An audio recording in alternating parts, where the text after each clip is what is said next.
Monsieur le vice-consul, monsieur le député, mesdames et messieurs les anciens combattants, mesdames et messieurs les porte-drapeaux, mesdames et messieurs les élus, mesdames et messieurs les représentants de la Société d'histoire de la Neuveville de Nancy et de la Madeleine, mesdames et messieurs les représentants de toutes les associations, madame la châtelaine du château de l'abbé Buzet, mesdames, messieurs, en ce moment où nous nous retrouvons pour commémorer avec tant de reconnaissance et d'émotion ce 16 septembre 1944, le jour où notre ville fut enfin libérée après tant d'années de souffrance, j'ai presque eu la tentation de m'exprimer à vous dans la langue de Shakespeare, ou plutôt celle de Jack London.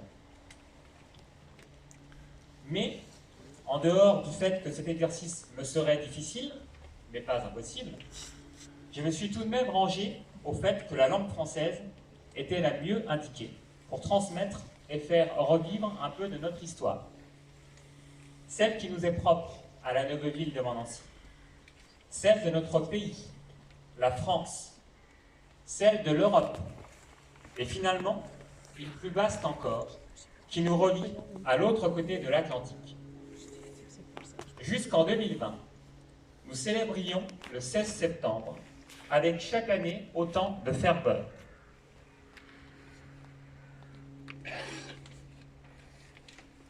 On imagine facilement l'immense joie de nos concitoyens en 1944, retrouvant ce jour-là, après de terribles combats, le goût de la liberté et la saveur de la victoire. La liesse, l'exultation, ces manifestations collectives sont si rares qu'elles provoquent toujours une très forte émotion. Il suffit de les revivre à travers les photos ou des reportages filmés pour se trouver à son tour embarqué dans un tourbillon euphorique. À la Neuveville, cette commémoration avait une couleur particulière. C'est comme si nous éprouvions à la fois la dimension festive, digne d'une grande parade sur les Champs-Élysées, puis la retenue que l'on peut avoir en remontant jusqu'à l'Arc de Triomphe, au moment de contempler la tombe du soldat inconnu. Jusqu'en 2020, donc, nous avions notre soldat inconnu. La seule chose que nous savions de lui, c'est qu'il était américain et qu'une balle l'avait mortellement touché le 16 septembre 1944. Reconnaissant, désireux de laisser un témoignage et de lui rendre hommage, nos anciens avaient fait ériger, sur le lieu même de son décès, une stèle sur laquelle nous pouvions lire « En mémoire du soldat américain tué le 16 septembre pour protéger notre libération ».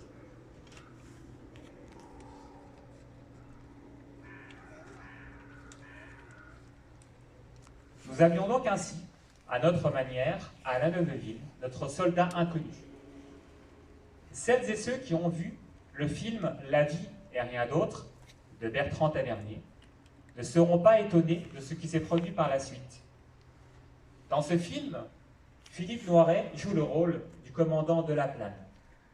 En 1920, 2 ans après la fin de la Première Guerre mondiale, il est chargé de recenser les soldats disparus, de leur donner un nom, une histoire, une identité, de façon à répondre à la demande des familles qui ne peuvent se contenter d'avoir connu des disparus.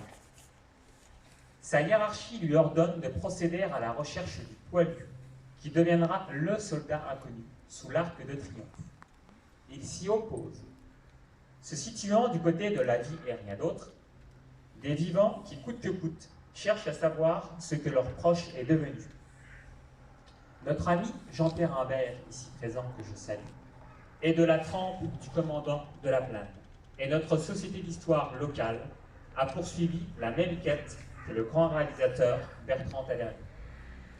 Aujourd'hui, je suis heureux d'être l'éclairagiste, si touché de les mettre en lumière tant ils le méritent.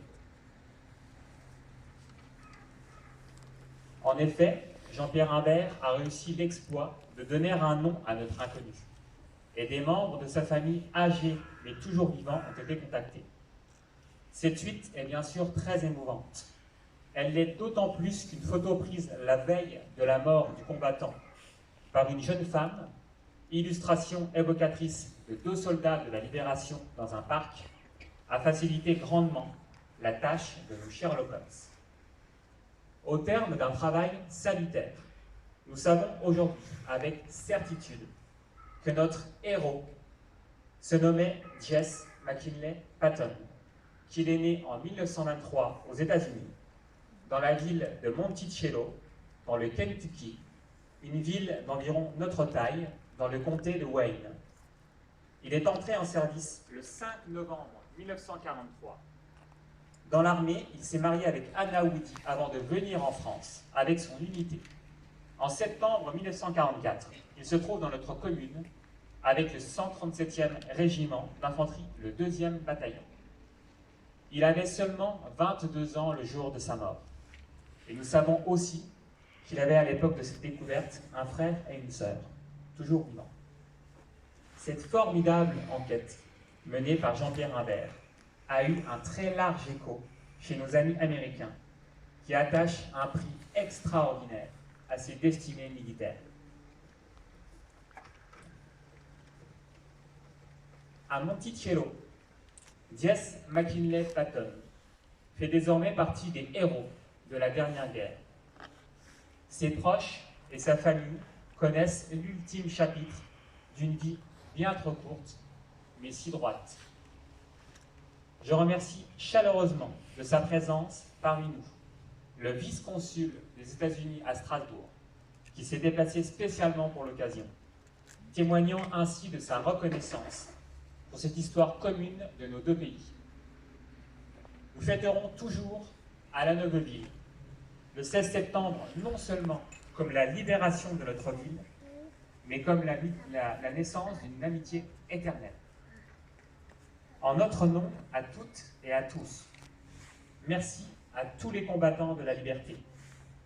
Je vous demande solennellement de rendre hommage aux soldats américains morts pour notre liberté, Jesse McKinley Patton.